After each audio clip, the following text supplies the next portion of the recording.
some peace of mind. But TikTok said a gator drove a Jeep through the blinds. Florida man's at it again with fireworks and a goat. And someone married a ghost in a Dollar Tree coat. Hey, what in the Walmart rapture is going on? Aliens dancing in a Waffle House song. Kara's got a taser in the checkout line. And Dr. Oz just adopted birds to fight off crime. I'm just sitting here scrolling my jaw on the floor. The internet's a circus and I can't take no more. Yeah, when it's wildin', there's a raccoon in the sink. Someone robbed a Wendy's just to steal a frosty drink. A pastor's gone viral yelling about the end is near, while folks ride hoverboards in wedding gear. Hey, what in the Walmart rapture is this mess? Florida's a movie, but it's filmed in VHS. Someone fed meth to a squirrel named Dave, and now he's in a cage just throwing rave. I'm just... Good morning, everyone. I wanted to bring something to everyone's attention and bring the whiteboard of truth back.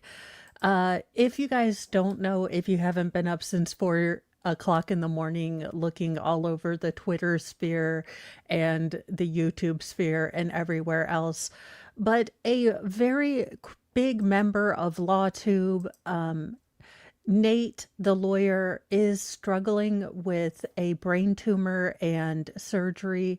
So if we could possibly, I'm not going to play his video because I want it to get all the views that it can get so he can get the support and care that we need or that he needs. But definitely if you have some free time this morning, the whiteboard and Mo implores you to send Nate some love, give him some encouragement, some support. You guys have been the absolute most encouraging group of people that I have ever met. And you guys encourage me on, bad days. So if you guys could send a little bit of love, a little bit of encouragement to Nate, the lawyer, let him know that you're thinking about him, watch some of his videos, maybe help him, because I'm sure that emergency or urgent surgery right now. And thank you, JKD Buck. Yeah, go watch his video, send him some kind words. You guys really, honestly, it brightens up my day when I see your encouragements on my videos. So hopefully those will encourage him and, his family and friends and everyone who's going to be supporting him through this as well. I can't imagine that brain surgery is going to be, non-invasive and not have a long recovery. I mean, I'm not a doctorologist, but I would imagine that that's going to be some substantial, recovery time and medical, bills going on. So give him a like, go watch his story. I'll let him tell his story in his own video, but I did want to put that out at the front to kind of give you guys a little bit of a, LawTube update, in addition to regular news updates. Well, speaking of headlines, we do have, and pinned at the top of YouTube chat, and then in the Rumble chat, I have created Mornings with Mo Bingo. And thank you, a big thank you to Rogue Mama for teaching me how to do this. So I am using Bingo Baker. Pinned at the top is a bingo card. If you guys have boxes you want me to add, I was kind of, yeah, pretty much. I'm doing that tomorrow because I already had all of the what the effery news for today because I asked and the Lord, our absurdity cup runneth over. In our first headline, and I guess we do need the whiteboard of truth behind this because apparently the Golden State Unaliver was caught because of his, very small You need a magnifying glass. I love this. I forgot how much the whiteboard of truth was fun, but I can't imagine the Blues Clues, thing that they had to put out. Like, we're looking for a man who you need to see his peen with a microscope. Like, I don't know how exactly that went on the, detective's notes, but I'm kind of here for a guy got caught because he is underwhelming. Well, according to, looking through investigative notes, it seems like the Golden State Killer might have only been caught because of his micropene. There's nothing there. Which brings the question, how do you essay a bunch of people with nothing there? It's been a huge week for micropenes, especially those belonging to psychopaths. You don't say, New York Times or New York Post. First, it was revealed that DNA evidence may have shown that, well, Mr. Hankety Clankety, everyone's least favorite, 1920s Austrian struggling painter, might also have had a micropene and only one testicle. Now, I don't know how you learn that from DNA, from a couch, but it has been conjectured here in the very recent past that Mr. Bad Guy from WW2 from Germany had a micropene and only one testicle. Yet somehow he managed to try to engage in a relationship with his young niece. Again, things I know about history I probably shouldn't. Now, another new book claims that the Golden State Killer, an infamous serial killer who was famously caught with the help of Michelle McNamara, the wife of Patton Oswalt, may have only been caught because of his shrunken Schwartz, if you will. Now, page 6 got a sneak peek at the Sacramento DA's Thean Ho's new book, The People versus the Golden State Killer. Now, Ho writes that the very small knob was a detail that made detectives connect multiple sets of crimes to the same perp, Joseph James D'Angelo Jr. I do love, so they had did they have like one of those, fix-a-kits, one of those identikits for the Schwartz? Did they have like, okay, I want you to look at all these peens and figure out which one is his? I mean, I would die laughing if that was the case. Now, D'Angelo had been arrested on the suspicion that he had committed several brutal crimes around the state of California, but police did believe that he could have been responsible for crimes that were committed by a perp known as the East Area, R word that I'm not allowed to say. Now, victims in both crimes he was already suspected of, and the still unsolved crimes that described the perp having, well, a tiny, dinger, a tiny Tibetan tackle. Now, with no DNA linking the cases together, the circumstantial evidence corroborating his identity, as, the very small Schmeckel apparently was checked out when he was in custody. In fact, cops and a photographer were assigned to take pictures of D'Angelo's jungular region while he was in custody. Now, Ho, the prosecutor, writes that the photographer actually had to kneel down to actually get it in frame. So basically, he didn't have a zoom lens and he got very frustrated. One of the cops threw up his hands in the air in exasperation and barked, "There's nothing there." The police reported to Ho, "It's smaller than the circumference of a dime and its length is equal to the tip of your pinky. We had circumstantial evidence that we needed in order to corroborate the testimony of D'Angelo's victims." So I do wonder if the lack of DNA might have been because things were so small, but yeah, there's a starting headline for you. The small niche of Schmeckel did indeed indict this man, and we had to get photographic evidence of said Schmeckel for circumstantial evidence. So, whenever anyone tells you that circumstantial evidence isn't important, it in fact is. I mean, it got D'Angelo and his tiny, well, pecker. I mean, there you go. Well, it looks like Jets cornerback Chris Boyd is in, critical condition after being wounded at a New York City shooting.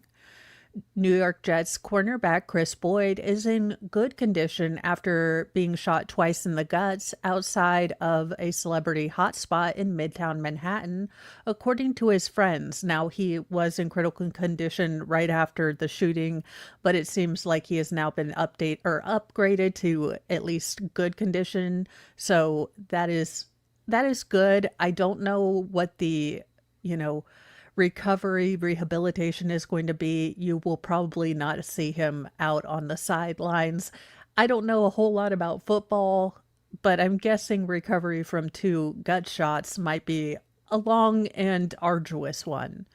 He's all good right now. He's in good condition and he's doing really well, said Ernest Quander, one of Boyd's closest friends from his day at playing ball at the University of Texas. He's soldier through tough times, Quander said, and he's fine. Now, Boyd was left in critical condition and clinging to life after being gunned down on the streets outside of a restaurant in the heart of Manhattan at around 2 a.m. on Sunday. Now, the 29-year-old was struck by two gunshots in the abdomen while two luxury cars, one believed to be carrying the gunman, sped away from the scene. Now, no official updates on his health have been given since he was listed as critical but stable condition and rushed to Bellevue Hospital while going in and out of consciousness. So we really only have that he's in good condition from his friend. It does look like it was a quite serious incident. And I'm guessing we're going to get a media or a press release once they have more information, or they're going to do a press release to get out CCTV of the two speeding away cars and asking the public for help. Sadly, this isn't the same attention that every, citizen in New York is going to get. Sadly, because of his celebrity, there is going to be more emphasis put on this crime rather than something happening to just a normal citizen. But it will be interesting to see with the new mayor how law and order is going to work. This isn't a political channel, but, there are supposed to be massive changes according to, the political manifesto or the sort of platform of Mandami. So it is going to be interesting to see how high profile cases like this are treated versus, everyday cases, and if there's a disconnect between that. Well, Mexico, as Jason J has said, is in a bit of, a kerfuffle.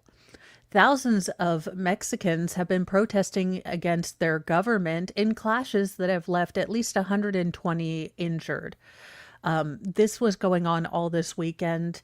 It does look like younger Gen Z and younger millennials are fighting against the general corruption of the narco state.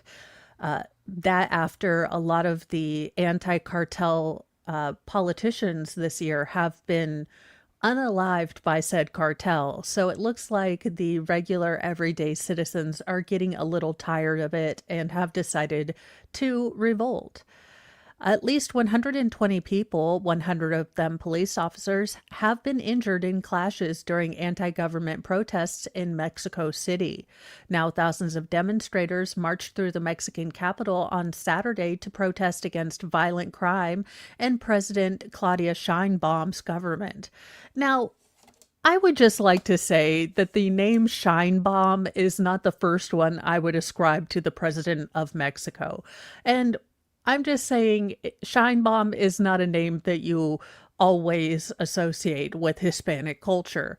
So I've always found it a little odd that she got elected, but I'm not, as polished in Mexican politics as actual people who live in Mexico. Now, Scheinbaum said the marches, which took place in other cities, have been funded by right-wing politicians who oppose her government.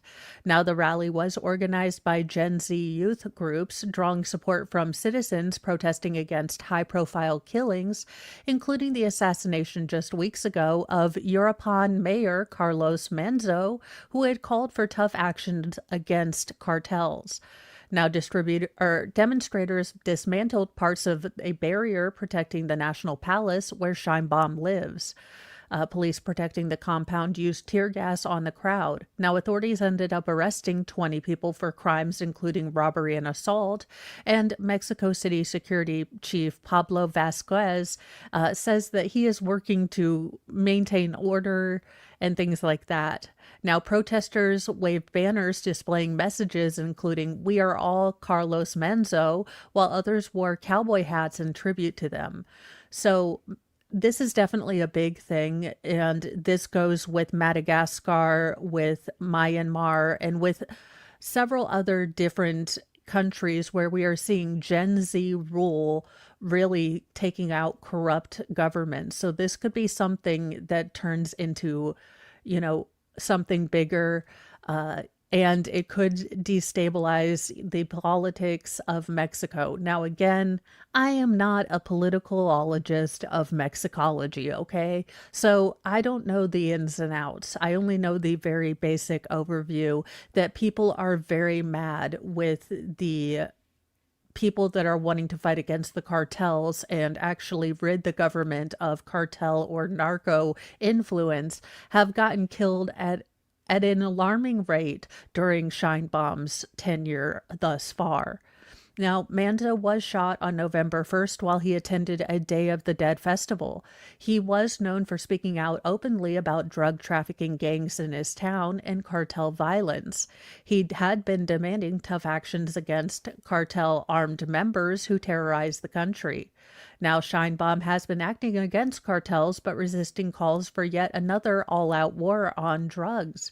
Now, previous attempts have been made by her predecessors and ended with bloody results. So again, I encourage you, if this interests you, to look up, more Mexico kind of central analyses to really make up your own mind about this, because what I am giving you is a very top view of this and doesn't get into the intricacies, but it does look like this is something that is sparked and might lead to political change in Mexico. So keep an eye on that. But Gen Z is mad with the corruption, with the deaths, and it does seem like something might be happening in Mexico. So do keep an eye on that. If you have trips planned to Mexico, maybe do keep an eye on where these protests are happening, just to keep yourself safe.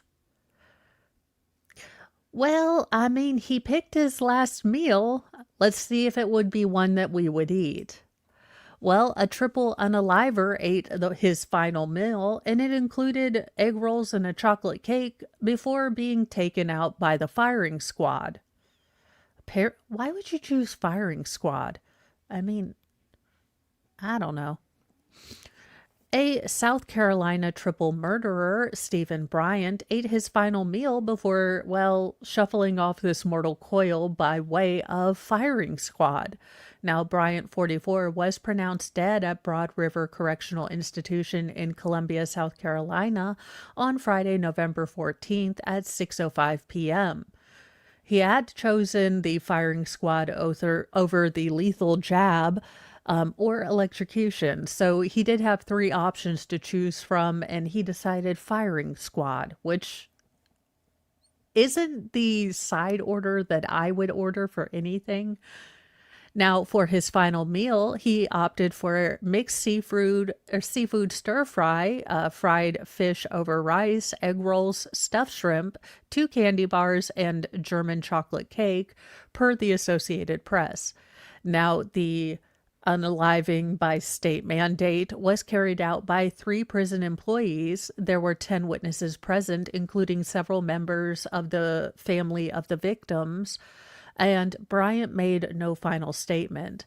Now, he was convicted of fatally shooting three people during a week-long burglary and killing spree in the fall of 2004 in rural Sumter County. Now, he was 23 at the time of his crime spree, according to the South Carolina Daily Gazette.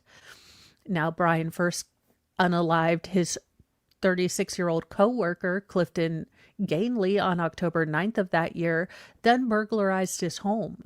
2 days later, he took the life of 62-year-old Willard Tenjin in his home.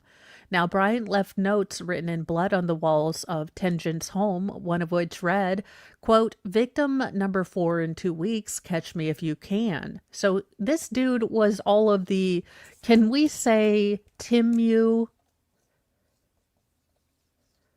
helter skelter.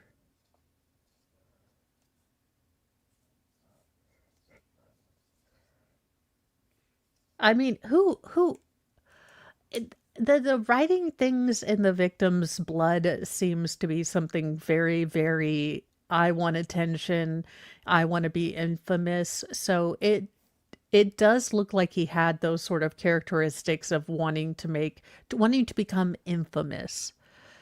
Now, he also then taunted the victim's wife and daughter when he answered Tenjin's phone, saying that the man was dead. 2 days later, Bryant took the life of 35-year-old Chris Burgess after meeting him at a convenience store. Now, Bryant pled guilty to these crimes in 2008, and at the time, his lawyers argued that he had tried to seek out mental health counseling prior to the crimes because he was reliving SA that he claimed occurred as a child. And what is our motto here? And we'll do a visual representation. But I think we need the whiteboard of truth because the golden commandment of the Church of Mo is, and Dan Davis said, what they didn't offer Lord Chippy, that's so racist. Yeah. You would think, I mean, honestly, if I were president, I would allow that to be an option. You know, Lord Chippy deserves love too. Thank you, Dan Davis. But so, in honor of the whiteboard of truth coming back, we're going to put little flies here.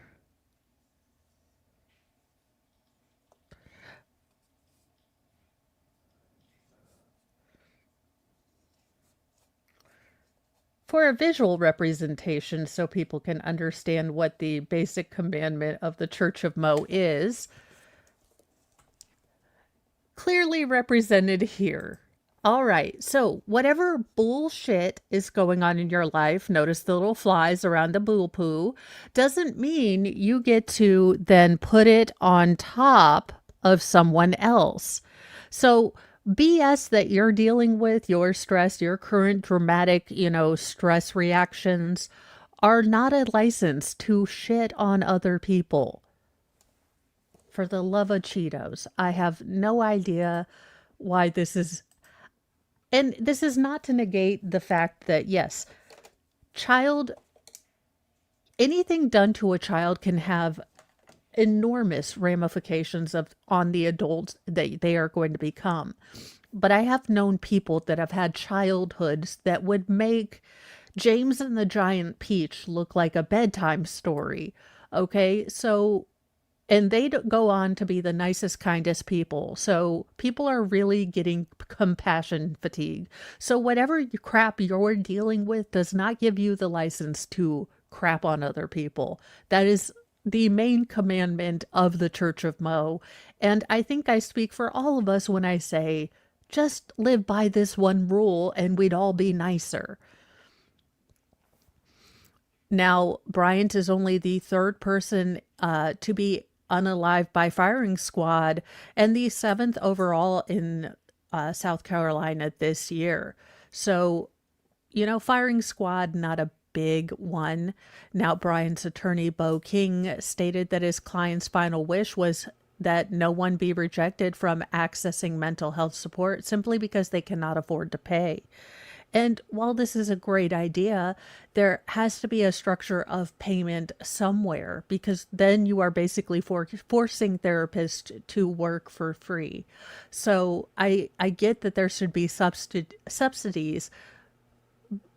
I'm not a doctorologist, and it's too early on a Monday for me to figure out mental health problems, you know, when hell, it's been a problem for a couple daggone years. That all being said, he took three people's lives. He wrote stuff in the victim's blood to taunt the police and taunted the victims. The fact that we went out and got him a whole stir fry and stuffed shrimp kind of pisses me off. But now I really want some German chocolate cake. So, it swings and roundabouts. Well, if you'd like to be as snug as a baked potato, there's a new viral trend for that. If you've ever looked at your bed and wish you could pretend you were a potato in the oven, this is the trend for you. The viral potato bed trend is the newest trick for a good night's rest. I don't know. I mean, now I want a baked potato. Damn. I'm hungry this morning, if you couldn't tell, which is rare for me lately. I haven't been super duper hungry for anything except for caramel corn jelly bellies. I kid y'all not. I have been buying bags of those and eating them like I reject all of Wilford Brimley's tenets about diabetes. So to be hungry for something as normal as a baked potato, it's a Christmas miracle, y'all. Well, tucking yourself in like a smothered baked potato may be the newest way to get a great night of sleep. A TikTok trend called potato bed has gone viral as a comfy way of arranging sheets and pillows to be surrounded and snuggled. Now, the first step is to lay out a fitted bed sheet upside down and stuff the perimeter with thick pillows and blankets. Now, once there is a solid foundation of fluffy walls, the middle of the nest gets filled with blankets, comforters, and other objects. Don't do this. Let me pull something up because I had one of these. Now, Fry ruined it. I want one again, but screw this potato bed thing. I'm going to show y'all what you really need. Now, these are, of course, not required, but I feel like this is the better option. You guys see my my putting things, my costume sport, but I had one of these. It's the comfiest damn thing you will ever have in your entire life. I want one back. I used to put this in front of our wood burning stove and just sit next to the fireplace. But y'all, I'm telling you, forget this whole, potato bed thing and getting a fitted sheet. Just get one of these things. I'm telling you, look, Mr. Mo has made it apparent that all costume things will now have to be grifted for and, are not going to be subsidized by by family money. So I'm over here putting my wish list in order. But honestly, that is what I would recommend instead of this, potato bed. I loved mine if it hadn't gotten destroyed by Friberto, I would still have it. But forget getting a fitted sheet and all that craziness. Just get yourself a human dog bed. I mean, yes, they are pricey, but I thought it was the comfiest thing. In fact, I'll probably be saving my pennies up for those too. Now, speaking of pennies, because, well, the penny, America's oldest and most iconic coin in circulation, is apparently dead at 232 years. The penny, the United States' iconic 1-cent coin, whose copper face and everyman symbolism endeared it to millions of Americans before it fell into change drawer obscurity, died on November 12, 2025. It was 232 years old. what are we going to do with all the pennies? Now, I have wanted to do one of those penny floors, but I'm afraid that the US Treasury will come and, take me out for making a penny floor. Also, my hands would smell like pennies, and I can't deal with that. It's like one of my ick things. The penny smell just gets to me, so I'd have to acrylic all over it. Now, in its heyday, it was ubiquitous, an American avatar of grit, humility, and thrift, jauntily jingling in pockets and purse, and proudly rubbed shoulders with its currency contemporaries. But in the end, plagued by doubts of self-worth, it would finally fade into the spotlight. So basically, the penny is no longer going to be minted, I'm guessing. So save your pennies. Let's see. If the pennies are in good shape, keep them. In just a few years they'll be worth more than 1 cent. Hey, I mean, that makes. And yeah, my mother-in-law used to collect. She has a really awesome coin collection that we're trying to figure out how to display, and a stamp collect. This woman collected all the things, and we're trying to figure out how to honor her collections when we're not quite knowledgeable about them. So it's been a lot of things that I'm learning. I didn't realize how many people collected coins and things like that because they're not something I personally collect. So it has been an interesting learning thing, just learning, oh, this coin is from here, or oh, this coin is from there. So, yes, no penny scented candles. Yeah, no more 99-cent stores. How's that going to work?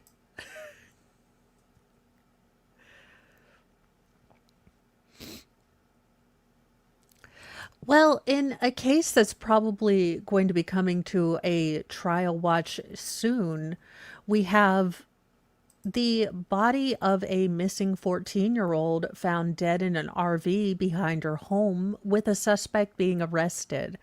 So, as I kind of pulled this because it feels like we just have not gotten any sort of informational catharsis in the Celeste Riviera case, that one with the David with the four in his name, who also was a missing teen girl. Found in an automobile. It doesn't seem like we've gotten any information on that case, to the point that the, LADA hasn't even been given the information from an investigation to even look at charges. So at least here we're getting some forward momentum, and we are looking forward to a trial, hopefully. Now, this is in Illinois, so I don't think we've had much problem with them streaming trials, but I can't right now at this very moment remember any Chicago specific trials that we've covered. An Illinois teen was found dead in an RV behind her home just hours after she was reported missing on Friday, and a suspect who had had prior run-ins with law enforcement was charged with taking the life of this promising young wrestler. Now, Arnold B. Riviera, 43, allegedly took the life of Kylie Toberman, who was reported missing in Illinois at around 6:30 a.m. Friday. Now, her body was found that afternoon. Now, Toberman's mother, Megan Zeller, confirmed her daughter's death on Facebook. Zeller wrote that Kylie's legal caretaker would not permit her to see the teen or her other two daughters, and lambasted the Department of Children and Family Services. I will be writing this case down because where it intersects with DCF and possibly highlights failures, this is going to be a case that's going to be heartbreaking and tragic, but definitely one I want to keep up with.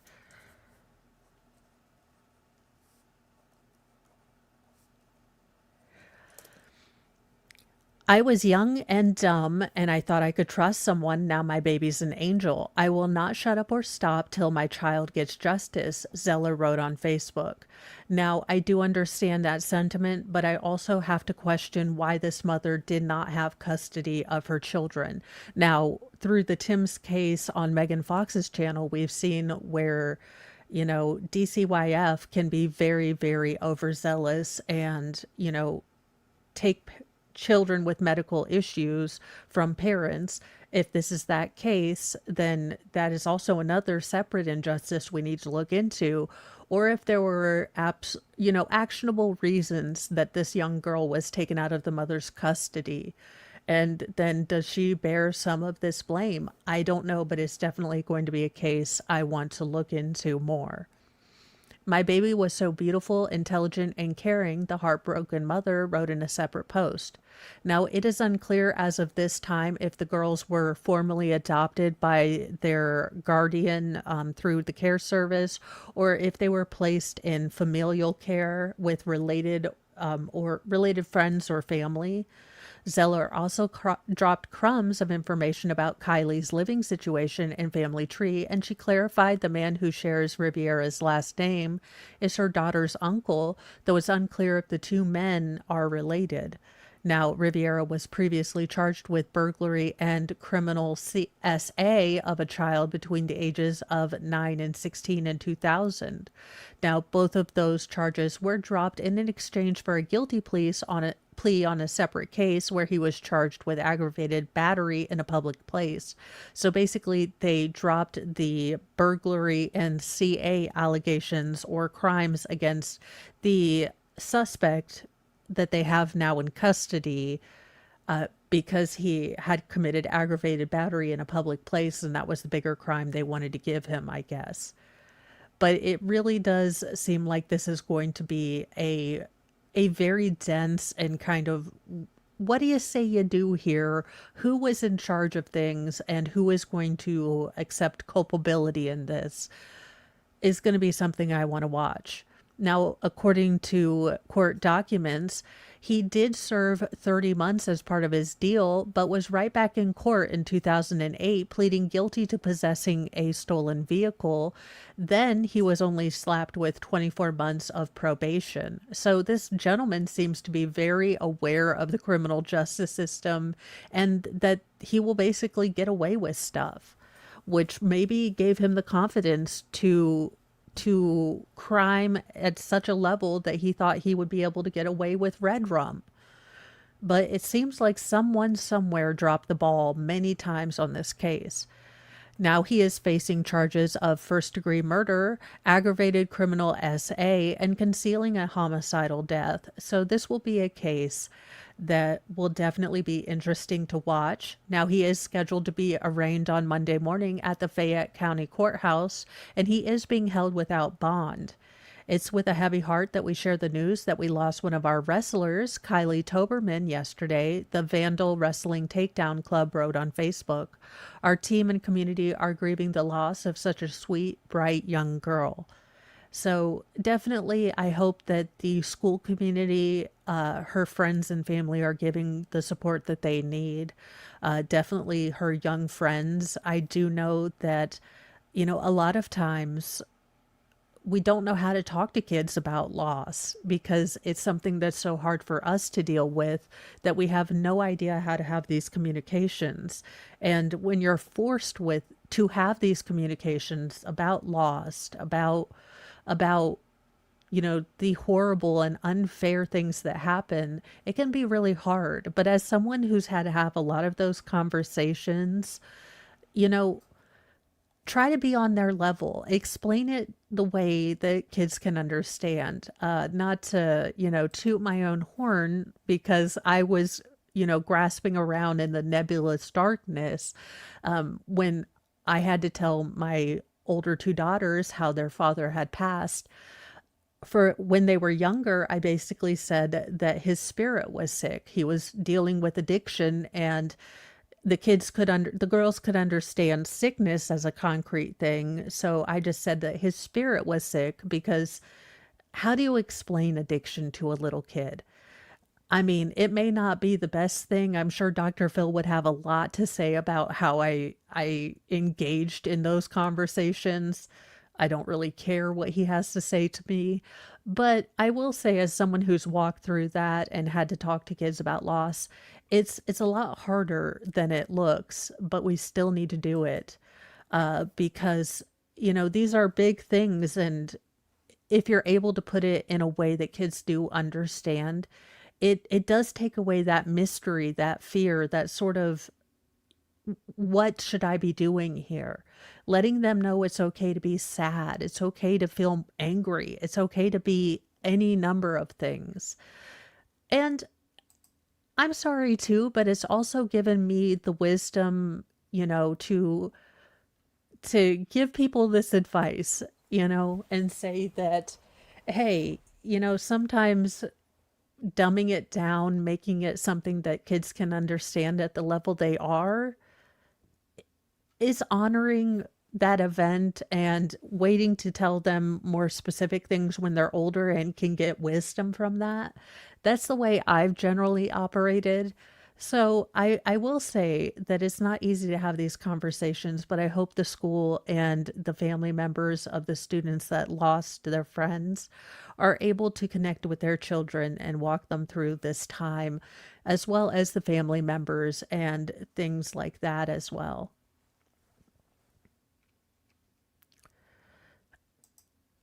Well, don't try to rob a jewelry store. I'm guessing that, most places are packing now after all of the, well, smash and grabs. A wild video that I can't show you because it's all of the violence, and YouTube is a whole asshole and only likes mainstream media to be able to show you violence, regardless of whether it's news or not. Now, wild security footage captures a jewelry store owner shooting a crew of masked robbers and chasing them out of his shop into the streets of Madeira, California, but not before they made off with $170,000 worth of gems and jewelry. Now, five seasoned criminals wearing black masks and gloves stormed into Olivia's fine jewelry at around 5:30 p.m. on Thursday, smashing glasses to swipe jewels in a meticulous plot, according to authorities. Now, the video shows a store clerk pushing one of the thieves back over the counter, causing his pants to fall down. Moments later, the store's owner appears with a force multiplier, firing shots at the masked gang, which flees. Now, security footage from outside the store shows the owner rushing outside after them, continuing to fire out into the street. Now, it's unclear at this time whether any of the masked men were actually struck by a freedom seed. Now, the thieves left with their bounty in a dark sedan, according to the City of Madeira Police Department.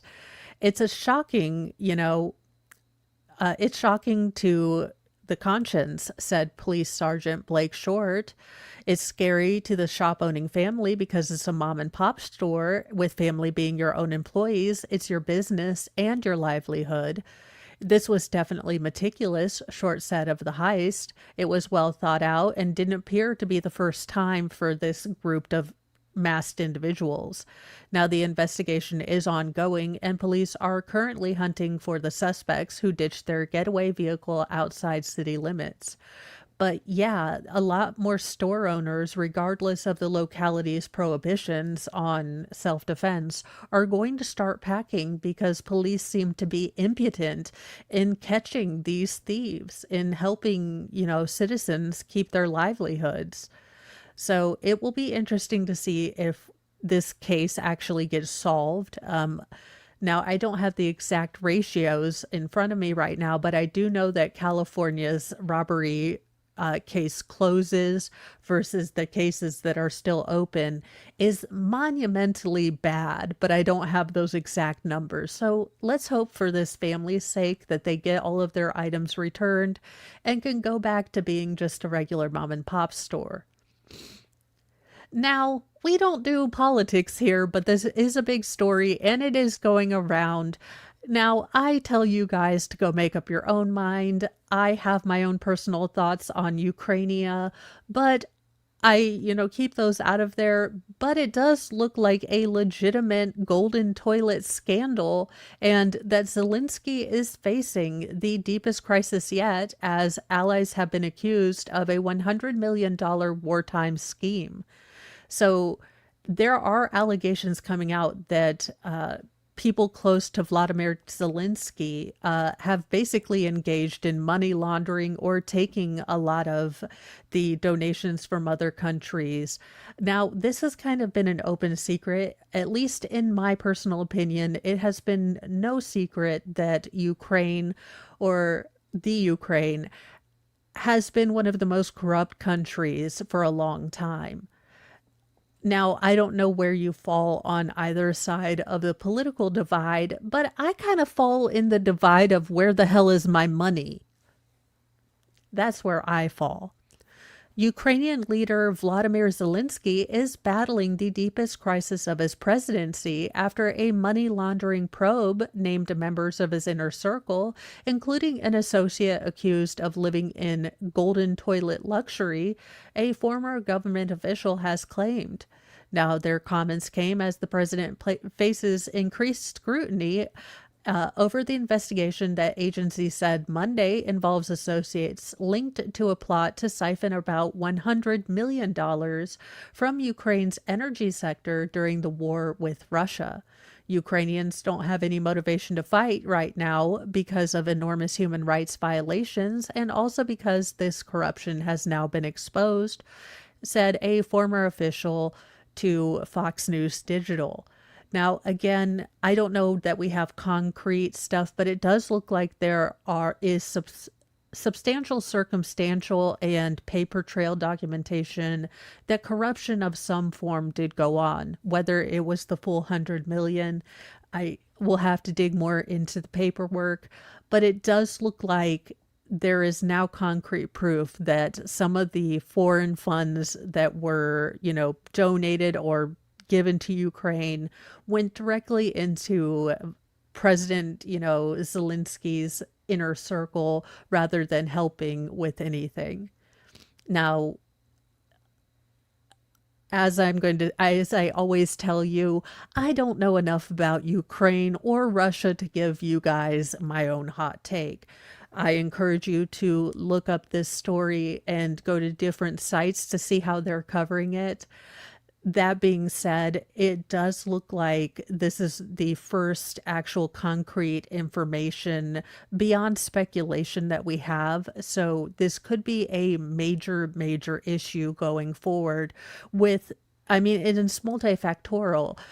Are Ukrainians going to want to fight for a rather corrupt and immoral government that has stopped free and full elections in this time?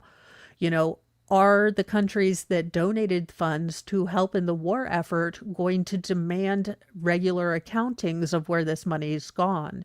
Now, it doesn't seem to have happened in the near past, but it finally seems like people are tired of getting the Mickey taken out of them. The, local regular taxpayer of all of these countries that have been funding Ukraine are getting a little tired and asking where their money is going.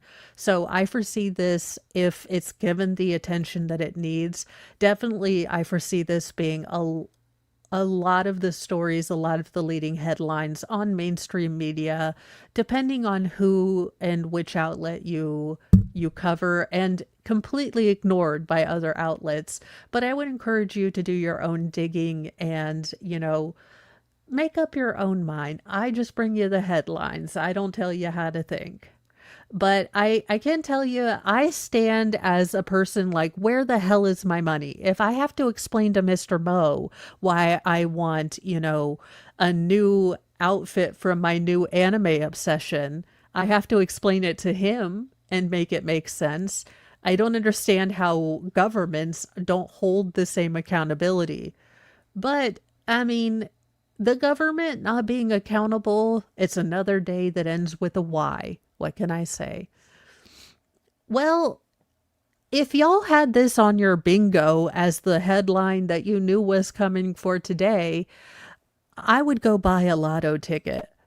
Apparently, Eddie Murphy reveals that he was propositioned to a, swinger variety, maybe after dinner, hangout with a Hollywood legend at his 21st birthday.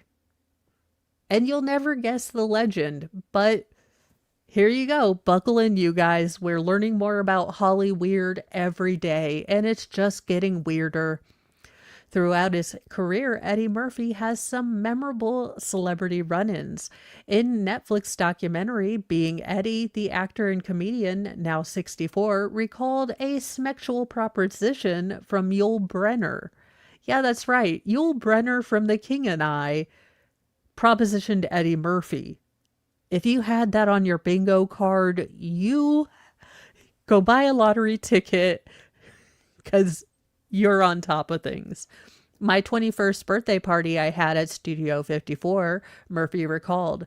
Yul Brynner, 10 Commandments, he was with his wife and he was like, hey, how would you like to go party back at my apartment with my wife? And I was like, nah, I'm cool. And I realized as I got older, his wife was smiling. Did he want me to go shtup his wife? The story would have been better, he added. Yeah, I went back to Yul Brynner's and stooped his wife, and he was watching me going, etc., etc.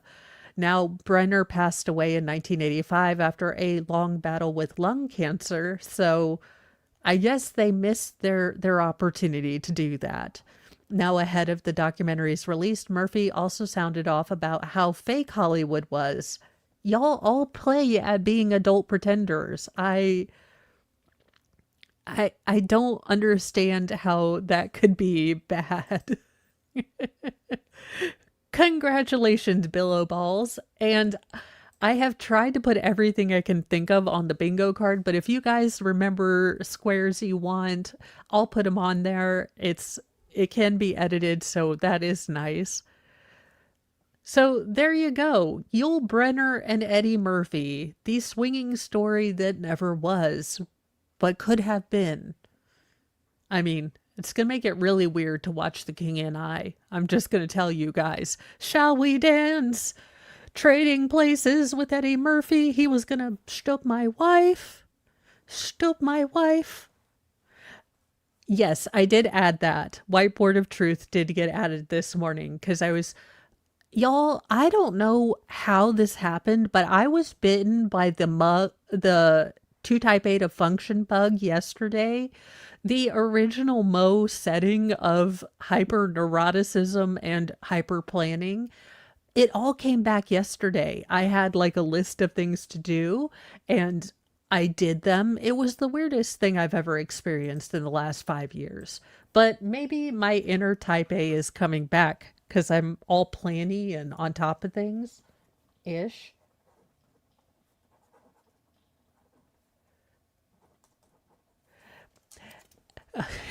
Dan Davis, at least he didn't ask to spread the Red Sea. Thank you so much. The Cuck and I. That does lead us to, well, that in the cursed clips today, we will see something. And maybe I will work my magic to see if I can make a Cuck and I musical song. But yeah, there you go. Eddie Murphy and Yul Brynner. Because, yeah. Well, maybe you shouldn't wear this. Now, I don't know who this chick is, but apparently she decided to dress up like she was going to marry Snake Plissket in a dominatrix-style wedding. That being said, she was there to sing the national anthem. They're in Spain. I don't understand. Maybe this is normal wear for Spanish national anthem. I don't know. NFL fans were left outraged by a rendition of the Star-Spangled Banner before Sunday's international game in Madrid, ahead of the kickoff at the international game between the Washington Commanders and the Miami Dolphins at Santiago Bernabeu Stadium for the first ever NFL game hosted in Spain. Now, y'all,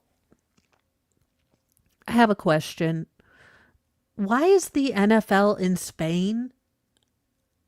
I mean, isn't it like the great American pastime? Why are they in Spain?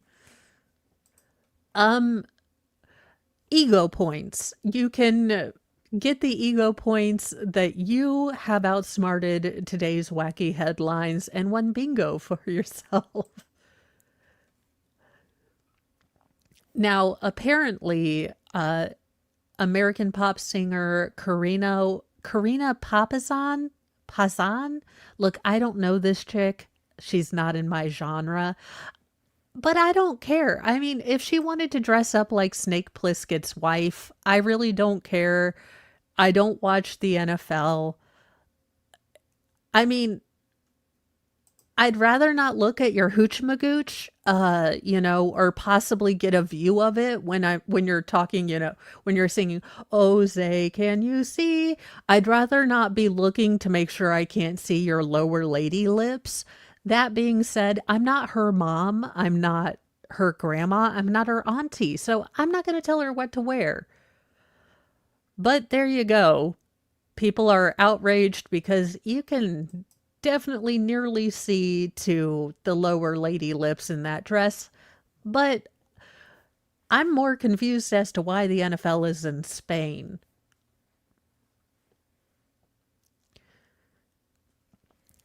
Now, you all, I know sometimes we do question, whether there truly is. Sometimes, some days, some headlines make you question whether there really is a benevolent creator. And today's headline says, yes, God's mill grinds slowly but relentlessly, and it's finally caught in this particular douche canoe. Well, all of the angels in heaven have gotten their wings because when a douche canoe gets caught, an angel gets its wings. YouTube star Jack Doherty who challenged Miami cops to a duel before not street legal pharmaceuticals arrest, has apparently ended up in the clink, and we get to see his douchey mugshot yet again. YouTube star Jack Doherty challenged cops to a duel.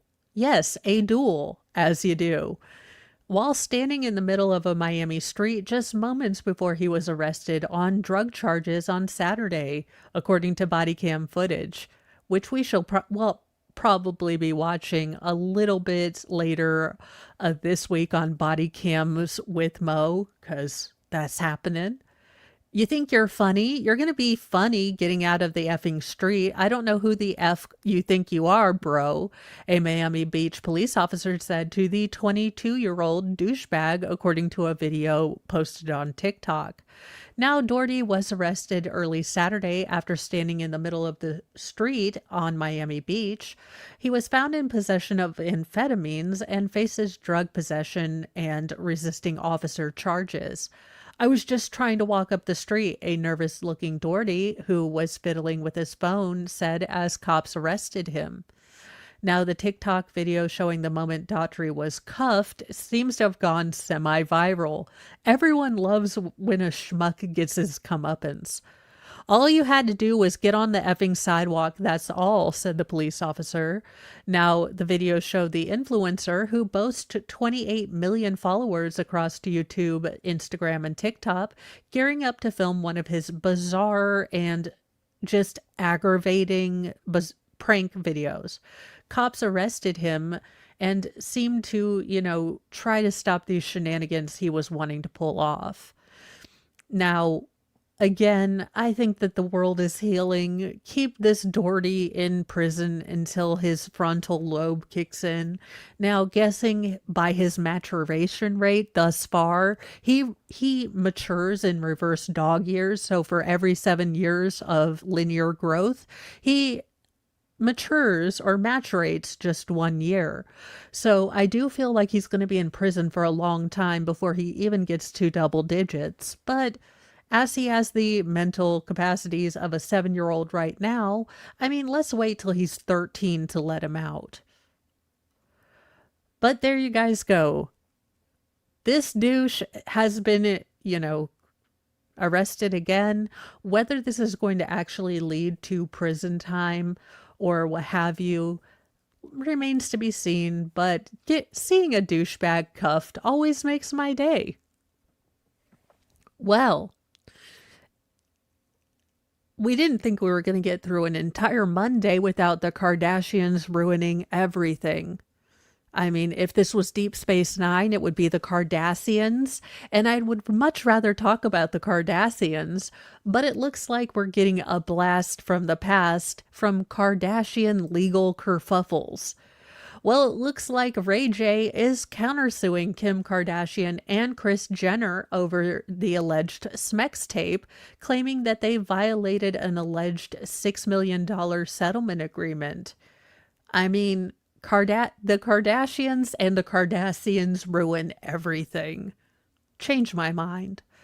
Ray J filed a response and counter complaint to Kim Kardashian and Kris Jenner's defamation lawsuit over he and Kim's Smexy Time tape.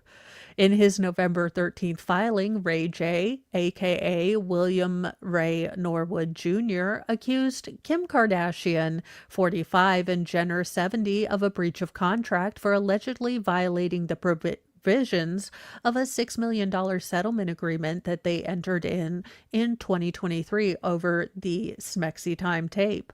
He also denies all of Kardashian and Jenner's defamation suit allegations, calling it a public relations charade filled with malicious falsehoods about Ray J. And that's not about defamation, but about publicity, power, and punishment. Now, Ray J, 44, claims that Kardashian and Jenner are suing him to feed their insatiable appetite for attention, to garner support for their various media and marketing enterprises, and to extract retribution. They're furious that Ray J no longer wants to play along with them about how they're packaging this Smex tape. Now, as someone who has never actually watched an episode of Keeping Up with the Kardashians, marked safe from that, I only vaguely know that there was supposed to be a Smexy Time tape. I don't know the intricacies of how this went down, but it does seem like something, if you guys came to a settlement, let it be. But I mean, when have the Kardashians ever let something lie? All publicity is apparently good publicity. Now, Ray J claims that the sex tape recorded in 2003 was filmed consensually and that he and Kardashian had discussed releasing it publicly in 2006. He further claims that Kim insisted that Jenner oversee the video's release. Okay, wait a minute. Now, I get family togetherness, but I am not having my mom helping me distribute a consensual Smexy Times tape. Ew. That story, I have that coming up too. Yeah, so all that is to say that I don't really know where this lawsuit is going to take us, but it does look like Ray J is fighting back against allegations of defamation and different things after they did seem to reach a settlement. I'm not too into the Kardashians. It's not going to ruin my day regardless of who wins this. It's Holly Weird against Holly Weird. But having your mom put out your Smexy Time tape, that's just that's a level of crazy I'm not touching with a 10-foot pole. Well, she might look like she can pay for dinner, but allegedly she has, absconded before paying, to the point that she is now basically blacklisted from a lot of eateries. A woman with a penchant for designer goods has been accused of repeatedly defrauding top New York City restaurants out of free food. Pien Chung, 34, has posted her luxury lifestyle to her 13,000 Instagram followers and likes sharing pictures of lavish meals that she enjoyed at a swath of restaurants across the city. But the Brooklyn-based aspiring influencer allegedly visits Michelin star restaurants, racking up huge bills, then refuses to pay, offering instead positive posts on social media in exchange for, comping her bill. In one instance, Chung was accused of offering a waiter at Steakhouse Peter Luger I don't know. These are places I wouldn't go because they don't have, chicken fingers on the menu. So she offered him smexy fun times in lieu of payment. Now, Chung has been arrested 5 times since last October for the fraudulent scheme. Jeffrey Montgomery, thank you for being a member for 10 months. 10 months, Mo, you could have had another feral. Yeah, I could have. But that's been closed for business. Although I do perpetually live in fear that God, just because I sit safely now in my non-fertility, like I am safely secure in, my husband's and I being spay and neutered, that God in his ultimate humility action against me will just throw another feral in. I don't know why that keeps me up at night some nights, but it does. I mean, I'm just like, I'm afraid of sharks. I'm afraid of sharknadoes. I'm afraid of mice, but I'm really afraid of like a random change of life pregnancy. Like, forget, people at Walmart. That terrifies me more. But apparently, this chick is going all over town trying to con restaurants out of paying for her bill because she's an influencer. So is everyone. I mean, nowadays, I never call myself an influencer. It just seems so egotistical. I don't influence anyone. Y'all should not take any of my life advice. I am a hot mess express. So I'm just trying to human like the rest of us. So what I will say, I would never call myself an influencer, and offering positive vibes in lieu of money just seems like the ultimate act of entitlement. I'm glad she's been arrested. Yeah, again, the skirts where you're about to see a hoochie-magooch. Look, I get they're supposed to be smexy, but as a person who has to, wear clothing and doesn't want her hoochie-magooch out, there's no way. Thank you, Mr. Mo. I'm glad. I'm glad that you wouldn't mind seeing that. But I hope she gets arrested and she has to pay all the money back. No, your positive, review is not worth all the money that they're having to pay their staff to make this good food. And can we talk about it? They probably charge like $200 for like what, 3 figs and whatever this is. I don't get it. Give me a good steak from a Texas Roadhouse and I feel bougie. I don't understand the Michelin star stuff. I know it's a big deal, but it's like this much food for a gajillion dollars. Mark me absent from that unless someone else is paying. Now we get to the time in the story where I bring you some of the weirdest, most redonkulous headlines that I have found for this morning. So, the headlines that make you wonder, what is going on in this world?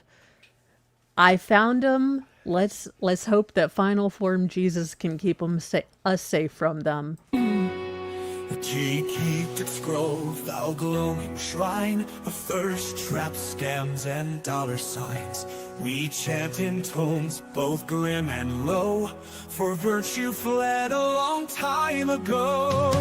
Kyrie eleison, Christe descendat, final form Jesus return in wrath. With 6-pack listening, sword in hand, he cometh swift to cleanse the land. No, this is an AK commercial. Jane Seymour isn't going to try to hawk any more diamond jewelry from us, but it does look like 70 is the new 50, according to her, and she's found love again. So anyone that's, having romantic prospect problems, Jane Seymour can find love like 8 gajillion times. I'm sure we can all find love. Well, Look out, everyone. Jane Seymour has found love again. During an interview with Hello Magazine, Seymour opened up about finding love again in her 70s after being married 4 times. I mean, if you've been married 4 times, maybe the common factor is you. But this is Jane Seymour, and if anyone else was a 90s kid whose mother was addicted to, Dr. Quinn, medicine woman, but we will not besmirch the name of, Jane Seymour. I might actually get a phone call for, even putting up a somewhat, why is this news? Jane Seymour show or story. My mom was addicted. Like, you could tell that it, we all knew as kids in my house, it was a Saturday. Dr. Quinn has a special on. We are letting mom watch that show without interruptions because that is the way to keep mom happy. That being said, I don't remember any more of Dr. Quinn Medicine Woman at all, but it looks like she's found love again. I mean, who knew? I mean, she still looks hot as heck, so there you go. I guess that's the haircut she went with. Well, okay. I mean, I guess when you're in your 70s, different things like just being alive are important to you. So Dan said Mr. Mo will order that dress for you. Yeah. Actually, I do have the Elvira dress in there, so in my cart. So yeah, actually, I've been pulling things for Cosplay Wednesday. So this will actually go your $10. Mr. Mo's going to order that dress for you for his new segments. Mo behind the scenes. Yes. Mr. Mo would probably be okay with that because he wouldn't have to fund my cosplay funness with his money. But yes, so there you go. She's not hawking jewelry, but if Jane Seymour can find love at 70... Oh, seance. Seance. Okay, I thought you were... I mean, I could do that.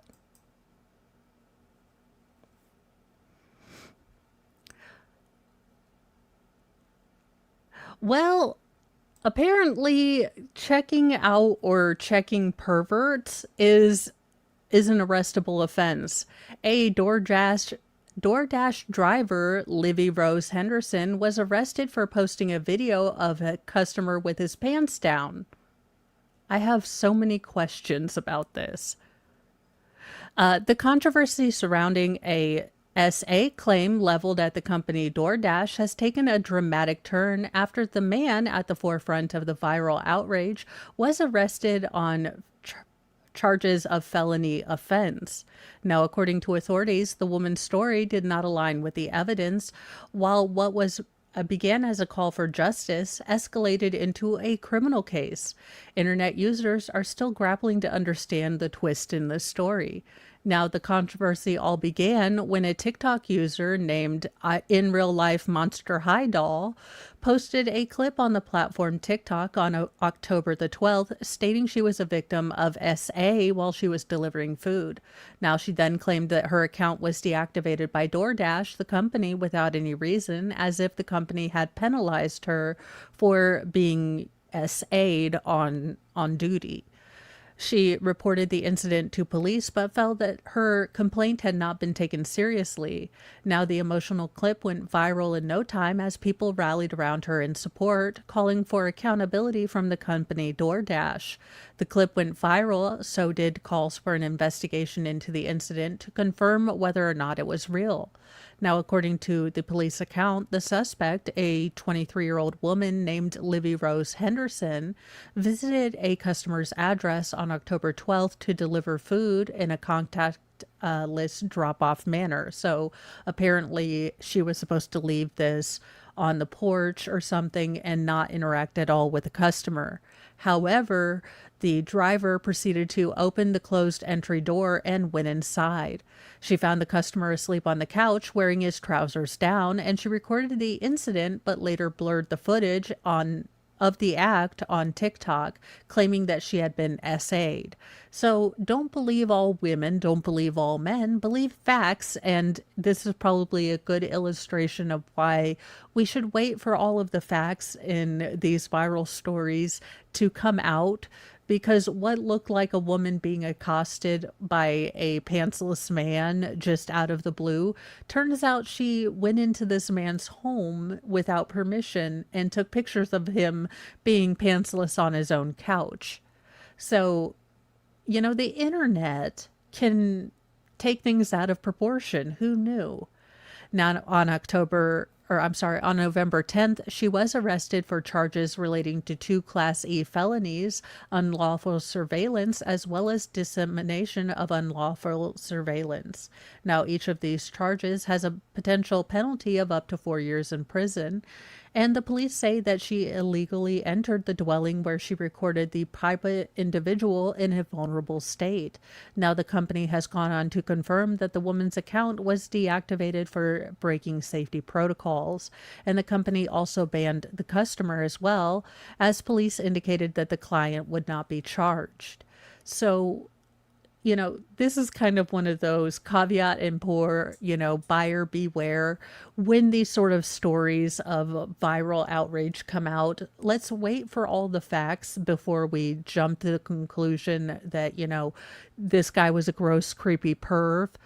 To figure out the full facts, because it turns out that this woman basically broke into this guy's house, and you are allowed to be pantsless in your own domicile. I mean, 1984 isn't here yet.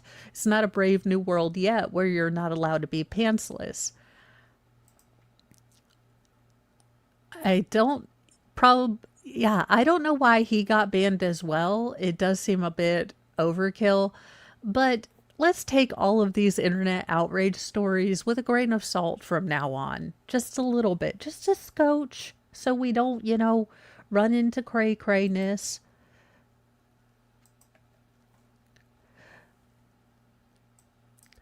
Well, and here you go. Just in case you thought Disney couldn't screw anything up anymore, well, it looks like a new rumored plot in a Disney movie has sparked fierce outrage as fan favorites are, well, kind of pissed at the backstory.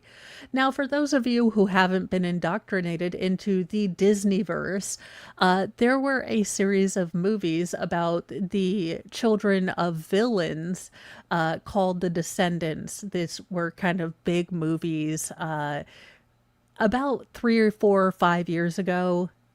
I don't know. My kids have my girl kids have outgrown Disney, and my boy kids would rather watch Roblox and Minecraft YouTube videos. But the Descendants were a big deal. There were several movies that Disney put out about these children of villains and going to kind of a fairy tale high school for the kids of heroines and heroes and villains. They were kind of okay. They were still a Disney movie, but it looks like in the latest Disney movie, they are going to be adding new characters of villains and heroes. And the latest controversy involved in that it looks like Tiana's daughter and Finn Rider, but not Rapunzel and Finn Rider's child, are going to be in a bit of a romance in the new Descendants movie. So basically, the lore in the Descendants verse will be that Flynn Rider had a child with a villain previously to meeting Rapunzel.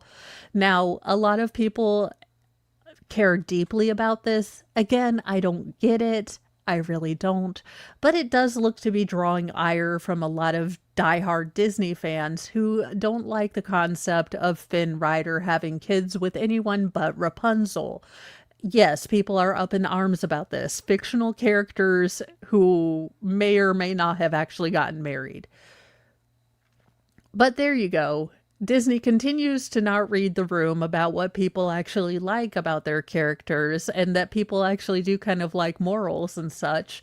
So it looks like they're going off the deep end again, but just in case you were excited for the newest installment of the Descendants movies, looks like there's going to be a little bit of illegitimacy and, well, you know, blended family a la Jerry Springer-ness going on.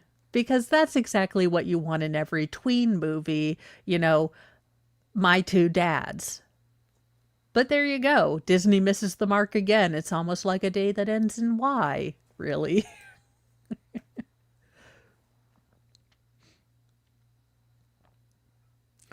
Well, since we have to blame the Kardashians on everything, Kim Kardashian is has posted videos of her breaking down whilst studying for the bar exam only to fail it.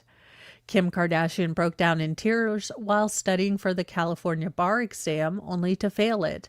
And logically and understandably, the bar exam is incredibly difficult. I think a number of people do fail it on their first time out. What is kind of aggravating about Kim Kardashian is that she has access and the money to buy the best tutors and the best, study tools, and yet she still failed to achieve this. That being said, I've never tried to take the bar, so I doubt I would win or, pass on the first time either. I'm just so tired. And it's like every time I feel like I'm a step ahead, something happens to try to stop me from doing this, said the reality star in a clip shared via Instagram over the weekend. Like, part of me wants to stop. I just feel like my brain's gonna explode. The video detailed how she prepared for the licensing test, which determines whether someone is qualified to practice law in that specified state or territory, just 2 weeks before she took it. I've been studying for like 4 months straight. I've canceled all my work. I don't take any work calls. I really don't do anything except for being a mom and studying, she said, referring to her children with Kanye West, North, who is 12, Saint, who is 9, Chicago, who is 7, and Psalm, who is 6. So, again, as much as I like to make fun of Kim Kardashian, a lot of people have to take the bar multiple times. What is aggravating, what is galling, is that she continues to want to put her legal hot take out there without doing the requisite study work to get her license to put her medical or her legal hot takes out there. And she is in a situation economically and with her ability to access resources to help her study that she is in a position that all law students, I'm sure, would want to be in, endless money, people that can take over childcare responsibilities, nannies, managers, things like that. She could have focused intently on this for 4 months, but it seems like she was kind of just yanking our chain. So, I mean, better luck next time, ma'am. I'm just not going to be going to California when she does get her bar license. Well, on to the naming and shaming part of our show, and then we will get to the cursed clips part of our show. I haven't forgotten about that. We have had our daily WTF headline and our Lord Chippy segment coming up, and then we will get to the Mo found what kind of clips. So let's get into that. They're our skin, they steal our grace. These monsters wear a human face. No gavel, no badge, no throne, no crown can stop Lord Chippy from burning them down. Justice ain't fast, justice ain't clean. It's a long, sharp road through the in-between. So raise your fists and light your flames. Chippy's coming and he don't play games.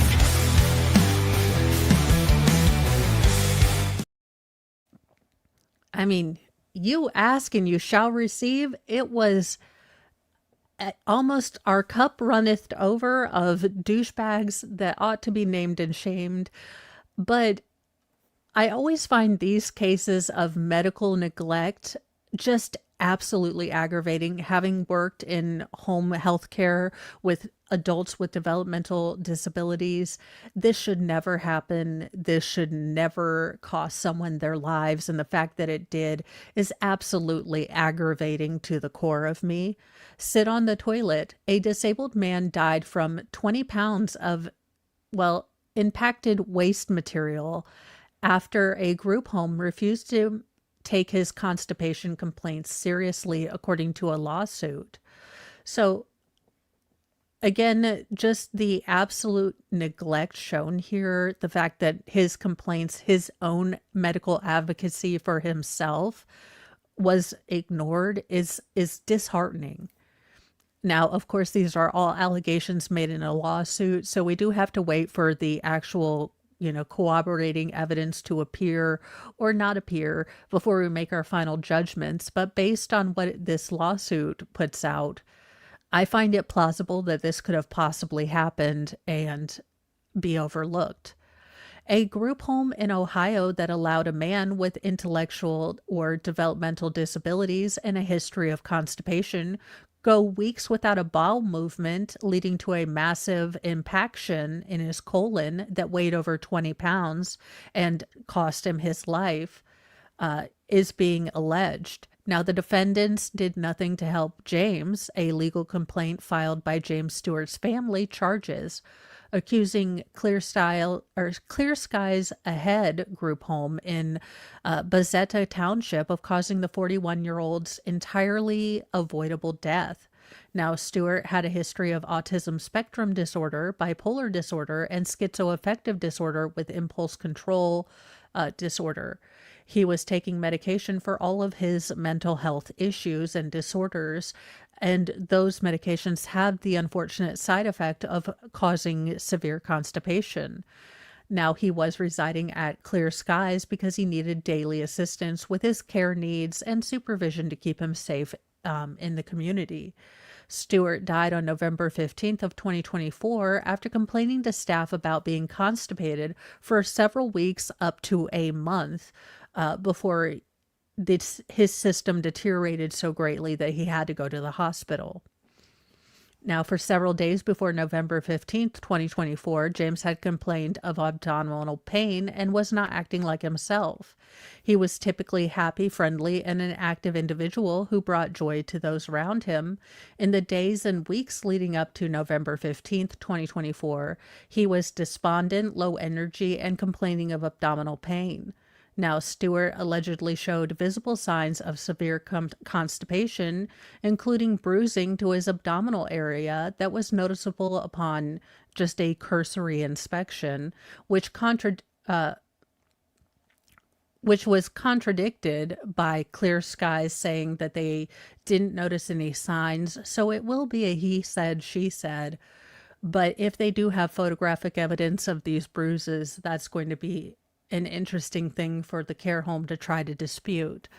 Now, Stewart complained of abdominal pain for several days and had not had any sort of bowel movement in several weeks, and had a long rectangular bruise, light purple shade, across of his abdomen, according to the complaint.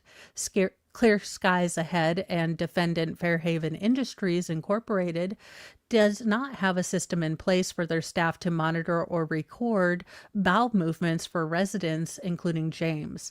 Now, these would typically be added, especially if a client did have a lot of medications that do have the side effects for constipation.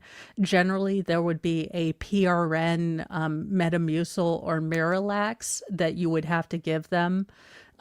And, these are just simple things. Again, with clients with developmental or mental disabilities, there are a lot of medication that they're usually on.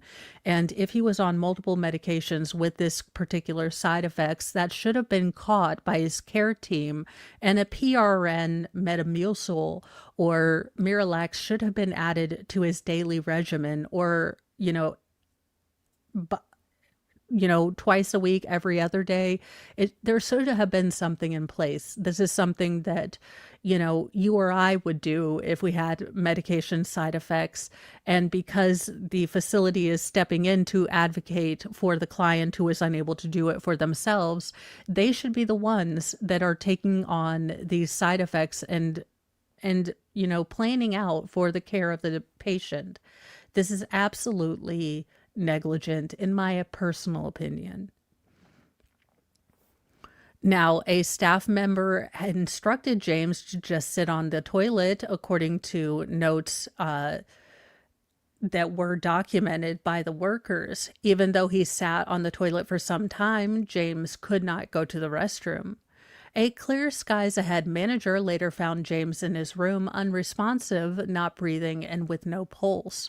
According to his family, the Bezetta Township Fire Department arrived on scene shortly after and noted that James had a discolored line across his abdomen and that it was significantly distended, swollen, and rigid to touch. So these are something that would have been easy to see had they even done a cursory glance.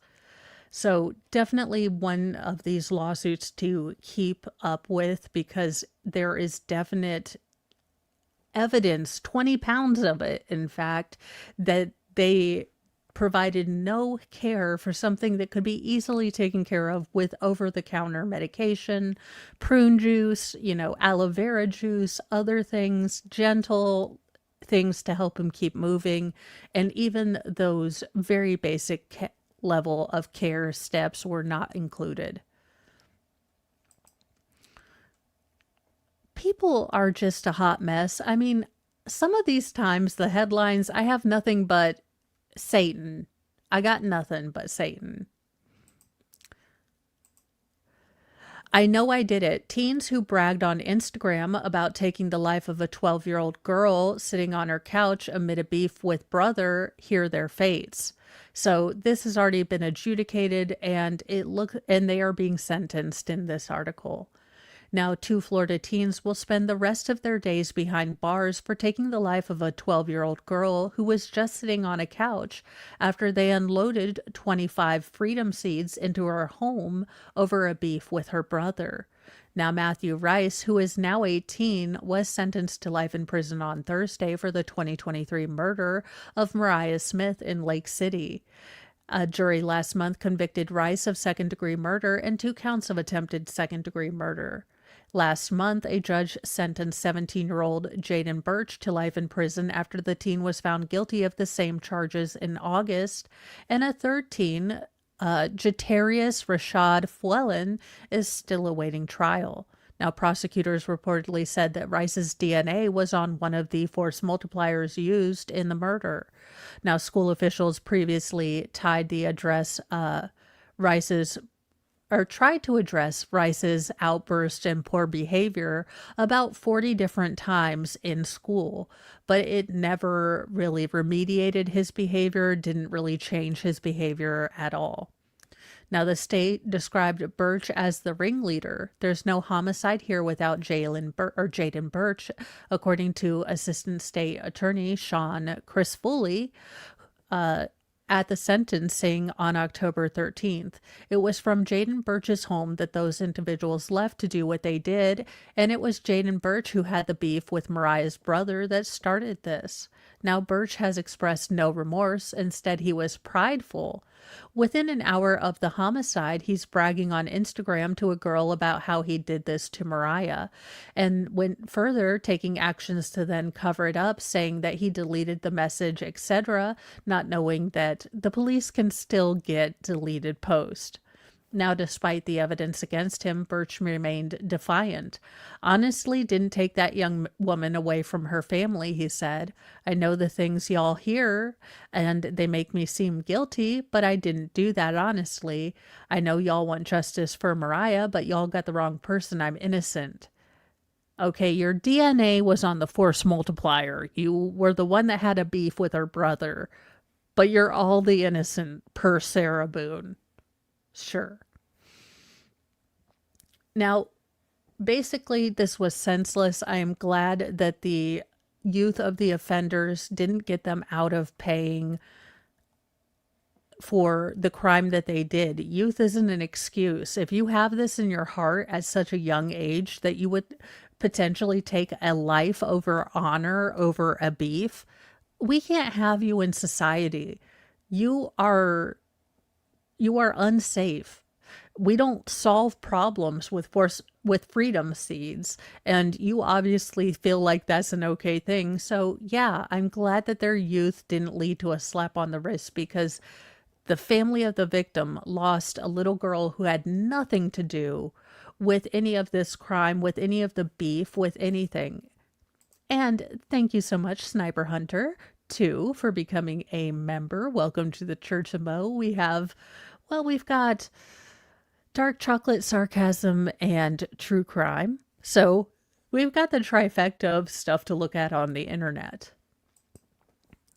But it is sad to see these cases where just a random beef causes tragedy, and it's rarely ever to the, affiliated to that are in the beef. It's always some random bystander, and it's upsetting and needs to be named and shamed. And it looks like Florida is treating these harshly regardless of the age of the assailants. So I find that okay.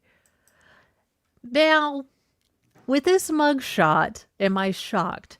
A husband admittedly waited hours before calling 911 after accidentally, oopsie doopsie, shooting his wife during an argument about a party. Okay, Sarah Boone, were you playing hide and seek? Now, new details have been revealed in a case against a Colorado man who claims, sure, Jan, that he accidentally put a freedom seed in his wife's chest while clearing his force multiplier, then attempted CPR for about an hour before calling 911. Yeah, I'm going to call BS on that. Now, David O'Grady, 37, stands accused of 1 count each of murder in the first degree and DV, according to the Arapahoe County Sheriff's Office. Now, the underlying incident occurred on the morning of September 7th at the couple's residence on Shawnee Way in Aurora, and the shooting took the life of the defendant's wife, 29-year-old Taylor Dawn Last. Now, on his initial arrest, O'Grady had said he waited roughly an hour to call for help because he was attempting CPR. However, now authorities believe he waited several hours to make the phone call to make sure she was fully red-rummed. But that's not all. In the initial charging document, it says that O'Grady told a dispatcher that he was clearing his force multiplier last night, but accidentally discharged his firearm and hit his wife in the chest. Now, while dispatchers heard the hour-long version of the story, O'Grady allegedly told responding sheriff's deputies that his wife had been passed on for several hours by the time they arrived at 7:45 a.m., according to documents obtained by the Denver Post. Now, whilst this all happened, whether it's adjudicated an accident or the most premeditated thing I've seen in a while, accidentally premeditated. While this happened, the couple's 2 children were inside the home, a 6-year-old and a 4-year-old, according to the affidavit.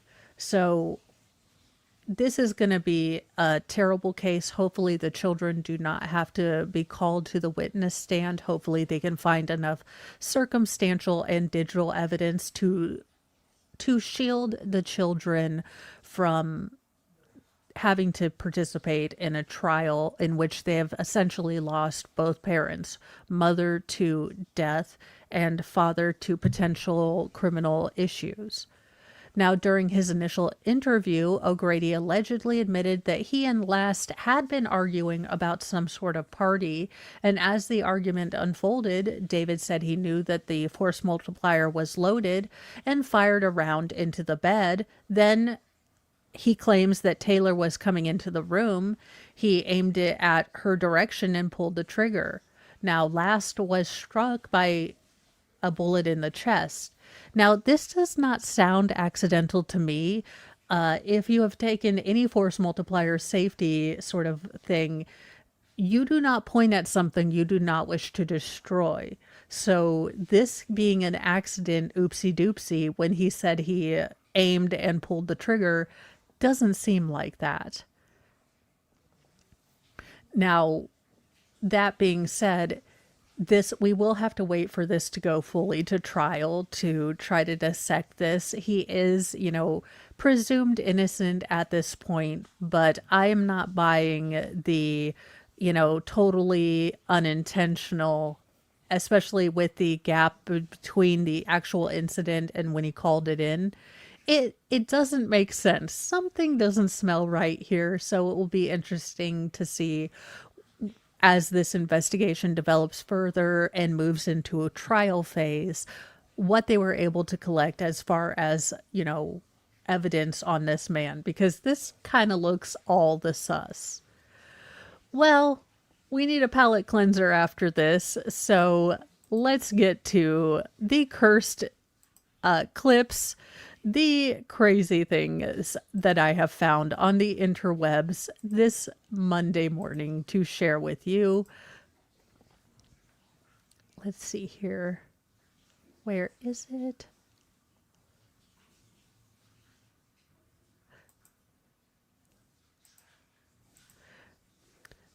All right. Well, if you're looking to get your beach body back, may I present to you Mike Nastics. This might be the only form of gymnastics that I am able to do. So let's get into this and see if Mike Nastics can work for us. I have boosted the sound, so let's get into it. Mike Nastics.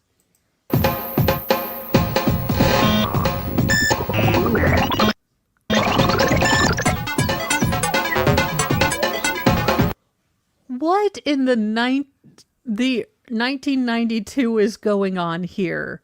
Mike Nastics. Also, I don't think anything of that porch is up to code. I feel like the inspectors are waiting to tear down this porch. You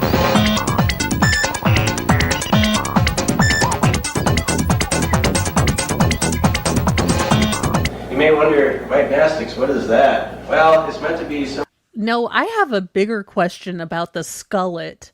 Now, for those of you who may not be a connoisseur of mullets and categorizations of mullets, but what is on display right here is a skullet. So,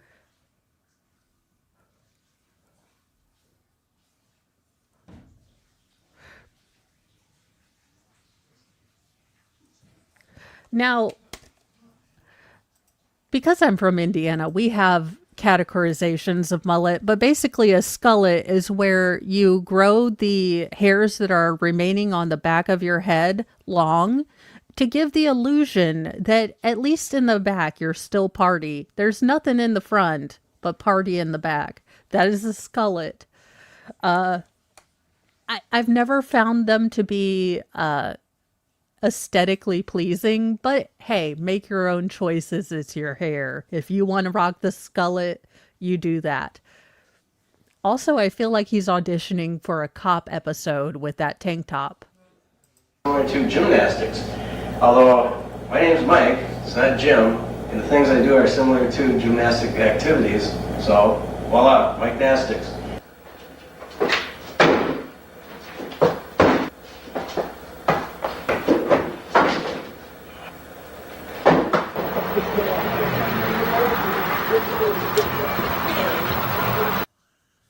What in... Okay, did he watch a horse race and decided that he too could beat Lassie? What in the name of... Like, all we need is Mary Catherine Gallagher here to superstar squats.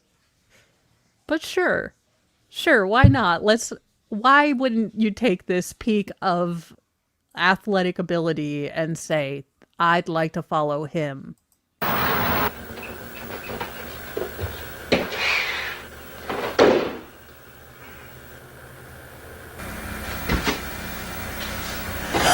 Wait a minute, he cut his hair. We no longer have a skullet in this one.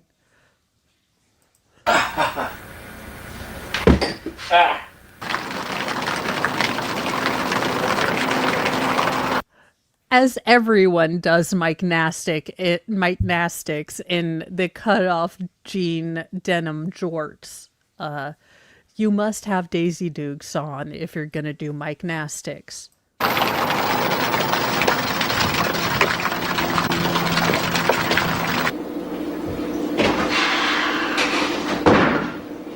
There we go.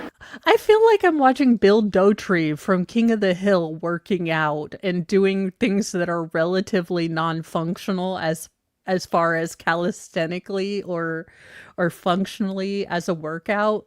I feel like I'm watching Bill Dotree from King of the Hill working out.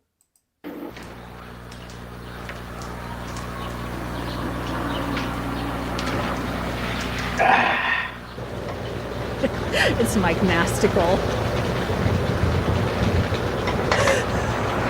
Imagine being this guy's neighbor. Like, he has the Corvair in the back on cement blocks, a couple old wash machines, and then he just decides to get a couple parallel bars for no reason and work out in his jean shorts. Pretty good. Dismount, I almost cut my toe. I gotta be careful when I'm swinging that way. We're doing the high dive again. Things that you can say both with Mike Nastics and on the hub. Be careful which way you swing. Today, here's number 1. Number 5. Number 11. Hey, why are you messing with your mom's laundry, hanging, your mom's garment rods? And maybe this should be something you do outside, not right next to the stairs. I mean, far be it from me to be, your safety Mike Nastics person, but maybe doing this in your hallway right next to your stairs is a recipe for disaster. Number 17. Ah! The skullet worked. See that?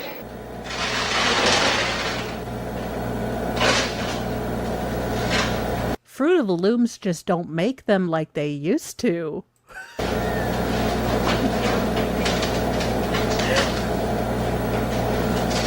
So, there you have it, and hope you enjoyed the show.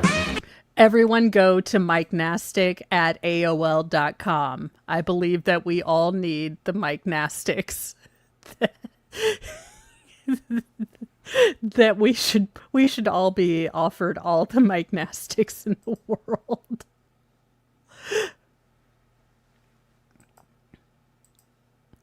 Well, accidents stink.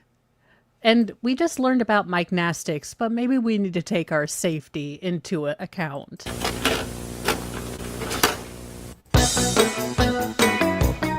Accidents stink. Brought to you by Depends. I don't know. Let's see.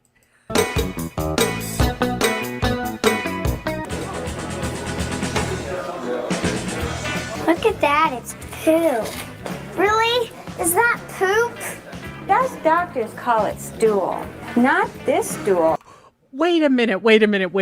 Where in the cursed nebulous of F are the whole family, is the whole community gathered to have a party about bowel movements?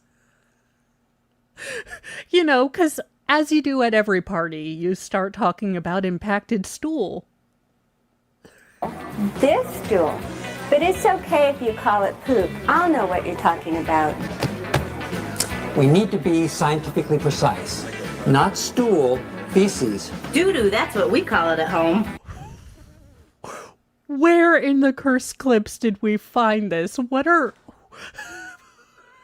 It's Poo-a-palooza. It's Fecalooza here in the early 90s. Apparently, everyone had parties about poo. Duty! I prefer number 2. That's more discreet.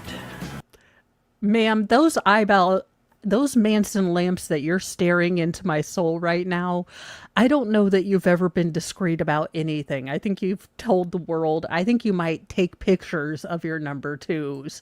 I mean, those are some Manson lamps, ma'am. I'm afraid of you now. Come on now. It's just fecal matter. Tell it like it is. Yeah, random lady. She's just like, it's fecal matter and I helped. It's shake and bake. It's taking a dump. You mean having a bowel movement? We all do it. Oh, come on, let's just go ahead and call it. Hey, we cannot. Why do we have the handy-capable referee red carding the S word? Where in the educational video section might I find the full original video of this? Because it has to be a knee slapper. What the hell? Say that. One thing I'm definitely sure of, accidents really stink.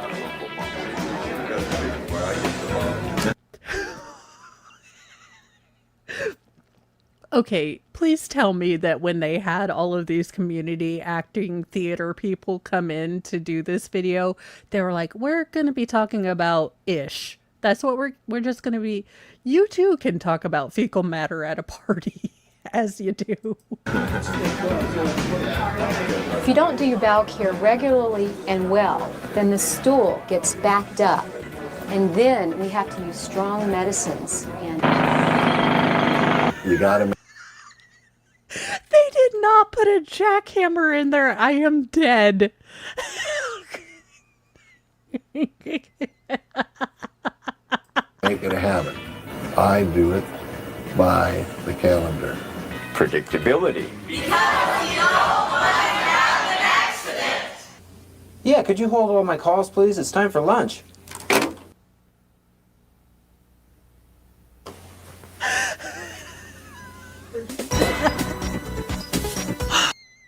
We're getting the inside view of his bowels. Who decided that we needed this? We already had Miss Frizzle. Who in the league with the Dark Lord decided we needed the bowel educational video that this became? You who up there, Mr. Brain? Guess who?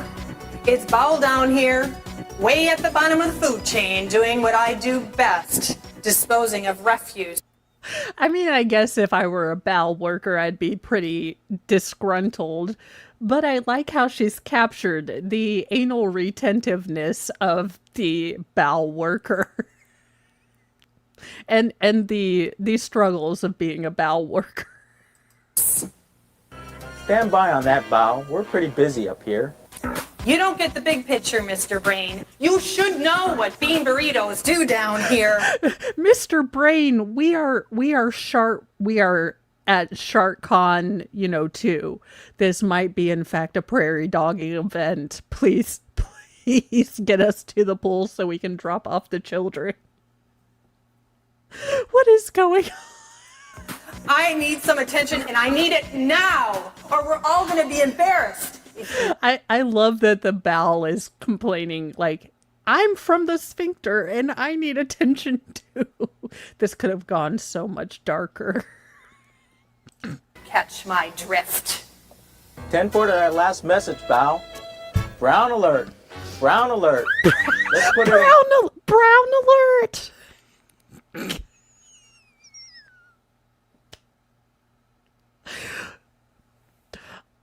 Also, why did they paste pictures on top of the monitors rather than having a monitor up on all of these? Did you notice that they just have like pictures that they taped on the monitors? What is going on? The $75 that they spend on Kinko's in this commercial, epic. The manual override. All systems. We're initiating emergency procedures. This is not a drill. I repeat, this is not a drill.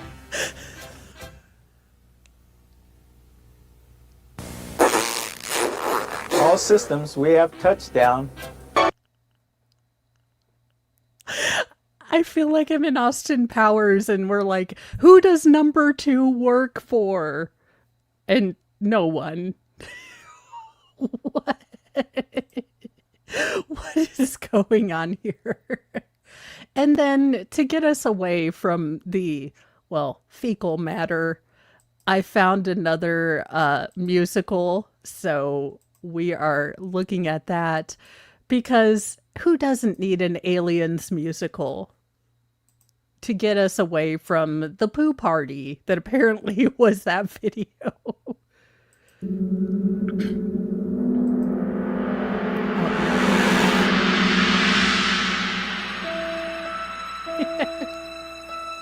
This creepy, awful place, hopelessly marooned, things that hug your face after you're cocooned. Everyone is dead, but I love Aliens too. I loved it. We found new Sigourney Weaver got to be a mom and blow up the alien queen, which was badass. And then you went to Aliens 3, Give Up Hope on Life. Hope is futile. And then Aliens 4, where she was a clone. Aliens 2, or Aliens was great. I'm supposed to be impressed, 'cause these soldiers have been thrown into the mix. So take me where the monsters don't come bursting through your chest. Far away from LV 426. I'll have to look Lost into in it. outer space, 57 years, the past has been erased. Wake up and... Yeah, I mean, Sigourney, Ridley did get kind of a bad thing. I mean, the Weyland-Yutani Corporation is even more evil than Disney, if you could imagine. I mean, and that's a high bar to be eviler than Disney. I'm in tears, they ask me to go back, I'll be protected by a team. They laugh at me and waste their time with tricks. Bill Paxton, gone too soon. We miss you. The only man to be an alien, predator, and commando. Now I'm gonna die, it's exactly like my dream. Welcome back to LV 426. This frightened little girl, she wants to me to lead. I wonder, can I be the warrior we need? Gorman is incompetent, fast as Mrs. Drake. Hicks does what he can, but how much more can Hudson take? How much more can Hudson take? It's game over, man. Game over. Works for the company, he's in it for the cash. Bishop seems okay to me. He makes me think of Ash. Will it ever be okay for me to dream? Will anybody hear me if I scream? Okay, I would totally watch Aliens the musical if we made this full length. I don't know what that says about me, I guess therapy-wise, but I'm here for it. Away from LV 426. You came for me. Far away from LV 426. Far away from LV 426. Far away from LV 426.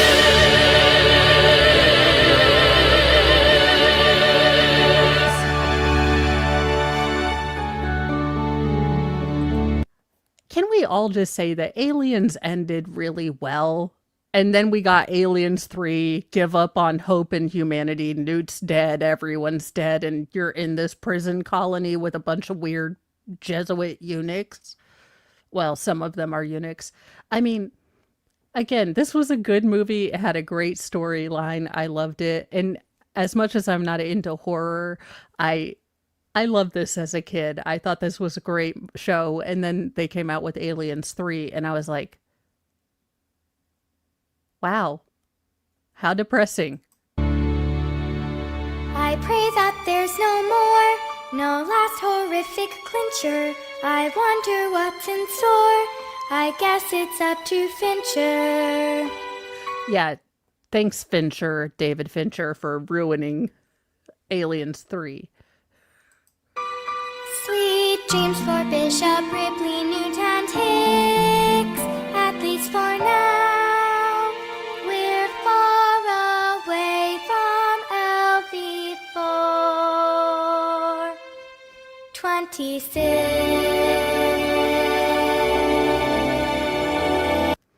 You know, actually, Mr. Mo isn't feeling good, so after our Petty Express at 10:10, so I'm actually going to be ending up here soon. I might watch Aliens with him because this is reminding me of how much I loved it. That being said, Aliens 3, really? Well, just as a reminder too, I did this at the front of the stream, but since there are more people at the end here, Nate the lawyer is dealing with some pretty heavy medical stuff. Now, the story has evolved a bit. It looks like the surgery is not emergent right now. It's urgent. So it looks like they have delayed it a little bit to get a very good specialist in. But, you know, send him love, send him support. LawTube and you all have been so supportive of me and myself and encouraging me on bad days. And I know that we can rally together and get behind Nate and give him support. So just give him, you know, a view, a listen to his video, give him a like, you know, send him a comment on X, let him know that he has a bunch of people rooting for him and that want to see him home healthy and recovering with his family. And I'm glad that they found this out, but I can't imagine what his family and he himself is going through right now. You know, big medical things are difficult for anyone to deal with, and to have to do it in public because you're kind of public, I could imagine adds a whole other layer that most people don't have to deal with. So that's my last thing for you guys. You know, be kind to yourself, be kind to others, but have a sassy mouth and carry a can of bitch fire because they did make Aliens 3. But let's send some love to Nate and make him feel like Newt at the ending of Aliens, before Aliens 3 was even a thing. I have had a wonderful time with you guys. The what in WTF Daily News segment will be clipped from this along with the cursed clip segment. So those will be two segments that you'll be able to share out with your friends to let them know a little bit of what goes on with Mornings with Mo. I hope you guys enjoyed the edition of the this is I have a brain tumor and need emergency surgery, and let me copy and paste. So this is the link to that particular video. I'm going to let you guys watch it yourselves so he gets the credit, but he does go into more personally what he's dealing with. So, you know, if you can give him a like, if you can give him a view, I'm sure that, you know, medical treatment of this variety isn't going to be cheap. So we can all help him, you know, get that algorithm and get that into helping support him the ways that we can with encouragement and views so he can get a little bit more of the YouTube's money to, you know, deal with these bills.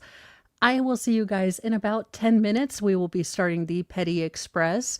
Chris Wolfenberger back. I do have bingo cards for that. So I will see you over there in about 10 minutes. Thank you for joining me, and I hope you have a wonderful rest of your day if you're not going to be hanging out with me on the Petty Express. I know there's a bajillion other trials. We will be, after we finish the Wolfenberger case, we will be covering the preliminary hearings in the Brian Walsh or Walshy case. So we will be going through those because it's supposed to be starting in December. I guess jury selection is starting on Tuesday, though. So we might see if those are being streamed, but we will wrap up the Wolfenberger case and be doing that on the Petty Express before we get into another trial. So have a great day, and I will see you guys over there in a little bit. Bye, you guys.